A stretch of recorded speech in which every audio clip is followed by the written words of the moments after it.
Ei, queridos, graça e paz, como é que vocês estão? Espero que vocês estejam extremamente bem, desfrutando da paz que excede todo entendimento, que a gente só pode encontrar no nosso Senhor e Salvador Cristo Jesus. Hoje eu tenho mais uma palavra do coração de Deus para o seu coração e eu quero falar para vocês que estão passando talvez por um cativeiro, que o Senhor ainda tem planos de bem e não de mal para você. Fica comigo aí, me dá o benefício da dúvida. Até o final desse vídeo eu te explico direitinho do que eu tô falando. Se você gostar desse conteúdo ao final, eu te convido a ficar comigo por aqui. Você faz isso clicando aqui embaixo, nesse botãozinho chamado inscreva-se, assim você se inscreve no canal e não perde nada daquilo que eu estiver postando por aqui. Ativa também as notificações clicando no sininho, beleza? Assim ele vai te notificar toda vez que eu postar alguma coisa e você de fato não vai ficar de fora. No mais é isso, vamos ao tema do vídeo aqui sem mais delongas, vamos praticar a palavra. Jeremias 29:11 vai dizer o seguinte pra gente: sou eu que sei os planos que tenho a vosso respeito. Planos de bem e não de mal, planos de fazê-lo prosperar e não de lhe causar dano. Quantas vezes você já ouviu esse texto? Já ouviu ele algumas vezes, né? Eu acredito que sim. Eu já ouvi muitas, cara. Várias vezes, algumas direcionadas diretamente a mim, outras em contexto de palavras de pessoas que vieram pregar na minha igreja ou que eu ouvi pregar em outras igrejas, até em pregações da internet. Eu já ouvi muitas e muitas e muitas vezes, lendo a palavra, já recitei ela pra mim, profetizei ela sobre a minha vida. Só que esses dias eu tava lendo essa palavra aqui e me saltou algo aos olhos, algo me fez refletir a respeito dela. Do que de fato o Senhor tá querendo dizer. E que promessa é essa? É uma promessa que ele fez a um povo específico, numa época específica. E óbvio, a gente pode atribuir isso a nós também. Ele sabia que milênios depois nós estaríamos lendo essa palavra e atribuindo ela a nós mesmos como se fosse uma promessa. Porque da mesma forma que ele tinha planos de bem, não de mal, para um povo que ele amava, ele também tem planos de bem, não de mal, para nós que somos filhos e que ele também nos ama. Então, é óbvio, né, que a gente consegue fazer esse amarradinho aí, fazer essa inferência, ainda que indireta, e saber que Deus tem essa promessa para as nossas vidas. Só que esse texto, ele tem uma especificidade que talvez a gente deixe passar desapercebido. Isso me chamou a atenção esses dias, cara, porque eu fiquei pensando de forma muito lógica, sabe? A Bíblia, ela tem tesouros escondidos, como eu sempre falo aqui, a gente sempre tem que ler a Bíblia com atenção, com muita diligência, com esse olhar um pouco mais minucioso para a gente perceber algumas coisas. E às vezes a gente tem que fazer algumas perguntas lógicas para a Bíblia, né? É assim que se lê a Bíblia, fazendo perguntas para ela para que o próprio texto consiga te responder. E eu fiz uma pergunta muito lógica. Por quê? Qual o contexto disso aqui, cara? Deus está fazendo uma promessa para o povo de Jerusalém no cativeiro babilônico. O rei Nabucodonosor vem sobre o povo de Jerusalém e leva todo mundo cativo, ou pelo menos grande parte do reino de Jerusalém ali, que era Judá e Benjamim, que foram os remanescentes, né? Além das outras 10 tribos que foram para o cativeiro assírio, que a gente vê lá nos textos de crônicas, né? Nos textos de reis, né? Enfim, todos esses textos aí que vocês já devem conhecer bem. Então aqui, cara, a gente vê Deus fazendo essa promessa para esse povo que está num cativeiro. Só que eu parei para pensar em algo. Aqui Deus faz uma promessa para essa galera e no contexto desse texto, além do versículo 11, ele fala algumas coisas que são muito importantes, né? Então se a gente lê o texto 11 isolado, a gente vai entender que talvez isso aqui Deus esteja falando de uma promessa futura. De uma promessa para algo que ainda vai acontecer. Só que se a gente começa a ler a partir do versículo 10, que é o versículo anterior ao versículo 11, e a gente lê também os versículos 12, 13 e 14, a gente vê que além dele estar fazendo uma promessa futura, ele também está fazendo uma promessa para aquele tempo de cativeiro. E é muito lógico a gente pensar isso aqui, porque para pensar comigo. Deus começa dizendo assim, ó, no versículo 10, vou ler aqui primeiro, tá? Antes da gente fazer essa conjectura, eu vou ler aqui primeiro. Vai dizer assim, ó, no versículo 10, assim diz o Senhor, vocês ficarão na Babilônia durante 70 anos. Cara, vamos parar nessa informação. Deus está dizendo para esse povo, vocês vão ficar na Babilônia durante 70 anos. 70 anos. Aí você para pensar comigo aqui. Vamos pensar de forma muito lógica, tá? Vamos fazer essa pergunta pro texto de forma muito lógica. Você, eu não sei que idade você tem do outro lado. Eu tenho 31 anos de idade. Vamos fazer a situação hipotética de que Deus hoje, né, nos transportasse para o Antigo Testamento e nós fizéssemos parte do povo de Jerusalém. Vamos supor que nós fôssemos da tribo de Judá ou da tribo de Benjamim na época de Jeremias. Isso aqui acontece na época de Jeremias. Vamos supor que a gente estivesse vivendo nessa realidade. E aí o rei babilônico Nabucodonosor vem e leva a gente para o cativeiro. Eu com 31 anos. Vou ficar 70 anos na Babilônia.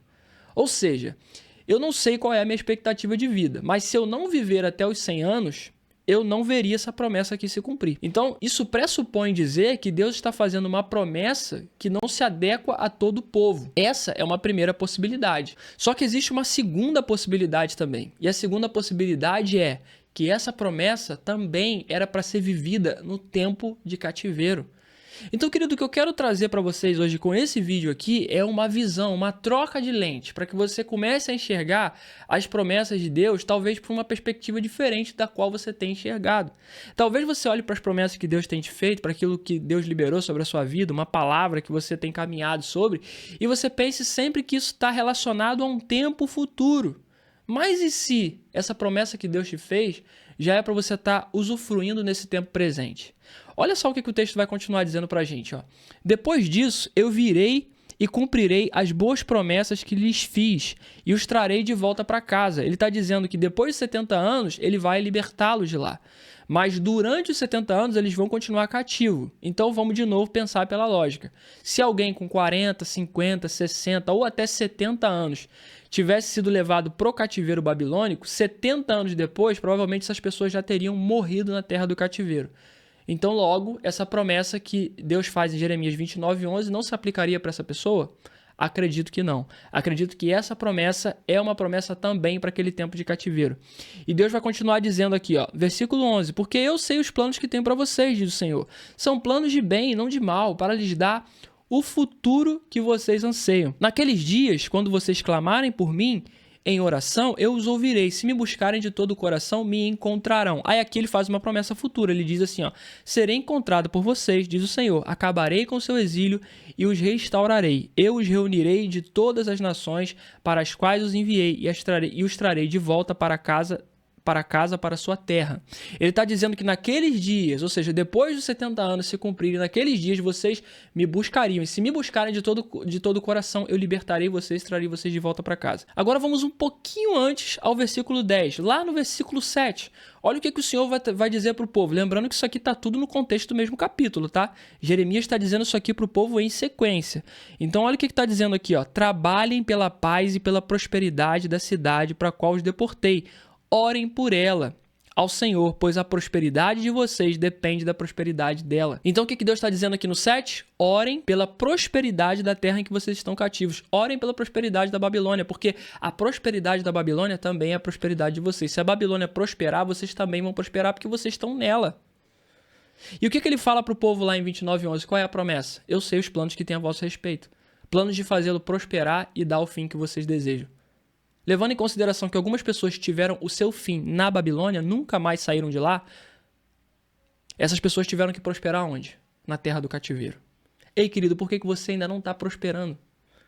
E aqui prosperar eu não estou falando de ganhar dinheiro. Prosperar eu estou falando por que você não está vivendo de acordo com a promessa que Deus fez para você. Ah, Glaucio, mas é porque eu ainda estou no cativeiro. Cara, Deus está falando algo para a gente aqui nesse texto. Ele está dizendo assim, orem pelo lugar onde vocês estão. Orem pelo momento que vocês estão. Orem pelo relacionamento que vocês estão. Orem pela condição financeira que vocês têm hoje. Orem pela casa que vocês moram. Orem pelo carro que vocês têm ou não têm ou deixam de ter. Orem pelos seus filhos. Orem pela igreja que você está hoje. Para de pensar no amanhã. Para de pensar no que vai ser, porque pode ser que nem seja. Pode ser que vocês vivam eternamente pro resto da sua vida. Pode ser que vocês morram na terra do cativeiro, na terra que vocês consideram ser a terra do cativeiro. Porque com Deus, até a terra do cativeiro vira a terra da promessa, querido. Com Deus, até a Babilônia pode virar Canaã, se ele quiser. É isso que Deus está dizendo pra gente aqui, cara. Viva como se já fosse. Eu quero que vocês prosperem. Os planos que eu tenho para vocês são planos de bem e não de mal. Planos de fazê-lo prosperar. Isso não significa dizer que vocês precisam esperar 70 anos para prosperar. Alguns de vocês nunca vão sair dessa terra. Alguns de vocês vão morrer aqui porque vocês já vieram para cá em idade avançada. Então por que vocês estão esperando por uma promessa futura que já era para vocês estarem vivendo no tempo presente? Por que a gente tem essa mania, querido, de viver esperando algo que ainda não aconteceu, quando na verdade a gente já tem realidade para viver hoje? Deus está dizendo para esse povo, trabalhem pela paz e pela prosperidade dessa cidade. O problema é que a gente não está trabalhando pela paz e pela prosperidade do tempo presente que nós estamos vivendo, não estamos trabalhando pela paz e pela prosperidade da nossa vida hoje. E sabe o que é mais engraçado, cara? É que tirando um pouquinho o nosso foco desse contexto bíblico aqui e trazendo para um foco prático da coisa, é que as coisas que a gente vive no futuro são reflexos daquilo que a gente está fazendo hoje. Se você quer viver algo lá na frente, daqui a 5 anos, você tem que plantar aqui para colher lá. Geralmente é assim que funciona. Você está falando de prosperidade financeira, profissional, relacional, ministerial, não importa, você tem que plantar aqui para colher lá. Se você quer estar formado daqui a 5 anos, você tem que começar a fazer faculdade hoje para daqui a 5 anos você estar formado. Porque se chegar lá, você vai, infelizmente, olhar para trás e falar assim, meu Deus, por que eu não comecei? Então, o que Deus está querendo dizer pra gente é, prospere hoje, comece a prosperar hoje, porque em algum momento você vai estar vivendo a vida ideal que você queria viver. Cara, tem um exemplo desse canal aqui. Esses dias eu tava conversando com uma pessoa, com um amigo, eu falei pra ele assim, cara, você sabe que eu tenho essa câmera aqui, que eu tô gravando esses vídeos desde 2014? Porque eu comprei essa câmera em 2014 para começar a gravar vídeo. E só em 2020 que eu comecei a gravar vídeo, nem foi para esse canal aqui, foi para um outro canal paralelo que eu tenho de música. De 2014 a 2020, 6 anos, eu fiquei com a câmera parada. E eu esperava prosperar. Porque eu estava esperando o quê? Um tempo futuro. E não estava prosperando na terra do meu cativeiro. Eu olhava para as minhas circunstâncias, olhava para o lugar que eu morava, olhava para a minha falta de condição, olhava para a minha falta de estrutura e eu falava, cara, não tem como começar agora. Não tem como prosperar aqui, nesse lugar, nesse tempo, dessa forma, desse jeito. Só que eu já tinha tudo que eu precisava em mãos, eu já tinha uma câmera. E eu lembro que eu estava assistindo, eu comentei isso com esse amigo porque eu estava assistindo o testemunho de um youtuber. Um youtuber muito famoso aí, muito grande, né? É um cara de muita expressividade, ele estava fazendo um react dele próprio em um vídeo que ele gravou há 10 anos atrás para que ele fosse assistir 10 anos depois. E ele estava fazendo um react de, cara, o que ele imaginava naquela época. Sabe, tudo aquilo que ele plantou lá, ele estava colhendo agora. E eu fiquei reflexivo sobre isso, sabe? Deus não está nos chamando para esperar um tempo futuro para prosperar. Ele está nos chamando para começar a prosperar na terra do cativeiro, querido. Então, comece a pensar por essa ótica, comece a pensar por essa perspectiva. Talvez você não esteja vivendo hoje aquilo que você almeja viver, porque em algum tempo do passado, onde você deveria ter plantado uma semente, você não plantou. Mas Deus está te dando a chance de começar a plantar hoje para que você possa colher num tempo futuro. Ou talvez para que você possa colher ainda na terra do seu cativeiro. Talvez a terra do seu cativeiro também seja a sua terra de prosperidade. Porque, como eu disse, a terra do cativeiro pode ser a terra da promessa se Deus estiver com você, cara. A palavra vai dizer que Abraão, pela fé, habitou na terra da promessa como estrangeiro. Ou seja, ele estava na terra da promessa e nem sabia que estava. Deus faz uma promessa para Abraão: sai da sua terra, do meio da sua parentela e vai para uma terra que eu ainda lhe mostrarei. Abraão pisa na terra da promessa, mas Deus em momento algum fala para ele que ele chegou na terra da promessa. Talvez você já esteja na terra da promessa e esteja pensando que é a terra do cativeiro. Talvez você esteja na Canaã pensando que é a Babilônia e você está dizendo, eu não vou fazer nada para prosperar essa terra porque essa não é a minha terra. E Deus está te dizendo, cara, essa já é a terra, você já acessou, esse é o lugar, esse é o tempo. Faça o que você tem que fazer, comece a fazer o que você precisa fazer. Porque daqui a 5 anos, 6 anos, 7 anos, 10 anos, você pode estar com os mesmos arrependimentos que você tem hoje de não ter começado há 5 anos atrás. Então, estou te trazendo essa palavra aqui para te exortar. Versículo 6 vai dizer, casem-se e tenham filhos, encontrem esposas para os seus filhos e maridos, para suas filhas, a fim de que vocês tenham muitos netos. Multipliquem-se e não diminuam. O que Deus está fazendo é, cara, façam planos ainda que você esteja na terra do cativeiro. Eu sei que essa palavra é difícil de engolir, querido, mas Deus está falando, façam planos ainda na terra do cativeiro. Porque pode ser que vocês nunca saiam daí.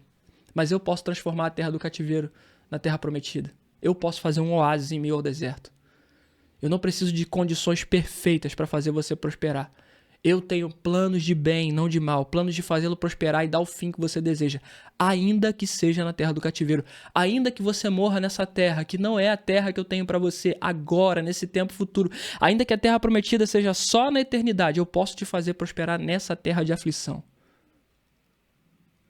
Cara, a gente conhece a história de Daniel, de Sadraque, Mesaque e Abidnego, os 3 amigos de Daniel. Eles se tornaram oficiais, se tornaram pessoas importantes no reino babilônico. Por quê? Porque foram fiéis. Não importa onde você esteja, se é na Canaã ou se é na Babilônia, se você está com Deus, esse lugar tem que ser a terra prometida. Não importa se você está em Alphaville ou numa favela no Capão Redondo, não importa se você está na Barra da Tijuca ou numa favela no Complexo do Alemão, se você está com Deus, esse lugar tem que ser a sua terra prometida. É isso que eu quero entregar para você nessa manhã, cara. Eu espero que esse vídeo fale com você. Independente de onde você esteja, faça planos, construa, casem-se, tenham filhos, prosperem. Não espere por um tempo futuro para começar a fazer. Comece a fazer aonde você está. Bom, queridos, então é isso. Voltei aqui rapidinho, né? Tá completamente fora de configuração. A luz deve estar bem mais baixa aí, mas é só para me despedir do vídeo, porque a câmera descarregou. Eu tive que dar uma carga nela rápida e vim aqui só para fechar esse vídeo aqui. Entreguei tudo aquilo que o Senhor tinha para que eu entregasse para você. Se eu falasse mais alguma coisa que não seria mais da parte de Deus, e sim da minha parte, então não vou acrescentar mais nada naquilo que o Espírito Santo já falou contigo. No mais é isso. Curte, comenta, compartilha. Se não se inscreveu, se inscreve. É só clicar aqui embaixo no botão inscrever-se. Ativa a notificação clicando no sininho, deixa um comentário aí, cara, deixa teu like, deixa teu dislike, engaja com esse vídeo, manda no grupo da família, manda para aquela pessoa que talvez esteja vivendo um cativeiro, esteja esperando um tempo futuro para prosperar. Diga para ela, ei, cara, começa a prosperar agora no tempo do cativeiro, porque onde Deus está com você é terra prometida. Beleza? Profetiza aí, seja a boca de Deus nessa terra, seja a boca de Deus sobre a vida das pessoas que importam para você. Beijo grande no seu coração, que ele te prospere grandemente segundo a vontade dele, e não se esqueça, Jesus é o centro. Até mais, tchau, tchau.